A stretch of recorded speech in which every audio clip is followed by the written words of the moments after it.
நேற்று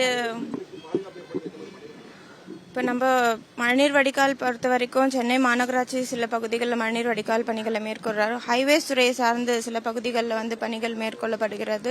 ஸோ நேற்று நடந்த சம்பவத்தை குறித்து வருத்தத்தை தெரிவித்துக் கொள்கிறோம். ஸோ அந்த பணிகள் ஹைவேஸ் டிபார்ட்மெண்ட் மூலமா பொதுப்பணித்துறையினால் அந்த பணிகள் மேற்கொள்ளப்பட்டு வருகிறது. அந்த துறையிடம் எந்தெந்த பகுதிகளில் மழைநீர் வடிகால் பணிகள் நடைபெறுகிறதோ ப்ராப்பர் பேரிகேட் பண்ண சொல்லியிருக்கோம். சென்னை மாநகராட்சி சார்பாக பணிகள் நடைபெறக்கூடிய பகுதிகளோ ப்ராப்பரா பேரிகேட் பண்ணுமாறு அறிவுறுத்தல் கொடுத்திருக்கிறோம். மறு உத்தரவு வரும் வரை ரோட் கட் எதுவும் பண்ணக்கூடாது அப்படின்னு சொல்லிட்டு சேவைத்துறைகளுக்கு சுற்றறிக்கை 2 நாள் முன்னாடி மாநகராட்சியில இருந்து கொடுத்திருக்கோம். அப்படி இருக்கும்போது இப்ப இங்க மழைநீர் வடிகால் பணிகளுக்கு அடிக்கல் நாட்டி தொடக்கி வச்சிருக்கிறது எப்படி பொருத்தமா? உறுப்பினர் நான் விளக்கம் சொல்லும்போது கவனிக்கவில்லை என்று கருதுகிறேன். நம்முடைய வெதர்மேன் அவர்களுடைய அறிக்கையை பொறுத்து இப்பொழுது நாங்கள் துவக்கி இருக்கின்ற பணிகள் ஆரம்பிக்கப்படும் என்று தெளிவாக கூறியிருக்கின்றேன்.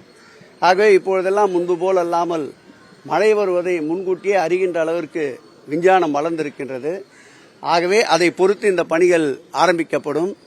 பொதுவாக சென்னை மாநகராட்சியில் ஒட்டுமொத்தமாக 72 இடங்களில் மிஸ்ஸிங் லிங்க் உள்ள பகுதிகளில் இதுபோன்ற மழைநீர் வடிகால் அமைக்கின்ற பணி நடக்கின்றது.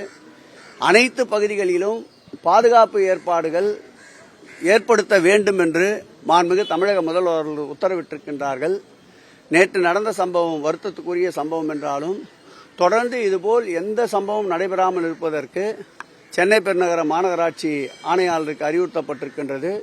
அந்தந்த பகுதியிலே இருக்கின்ற சட்டப்பேரவை உறுப்பினர்கள் மாநகராட்சி மாமன்ற உறுப்பினர்களும் இதில் அதிக கவனம் செலுத்தி அந்த பணி நடக்கின்ற பகுதிக்கு சுற்றி பாதுகாப்பு வேலி அமைக்க வேண்டும் என்று உத்தரவிட்டிருக்கின்றோம்.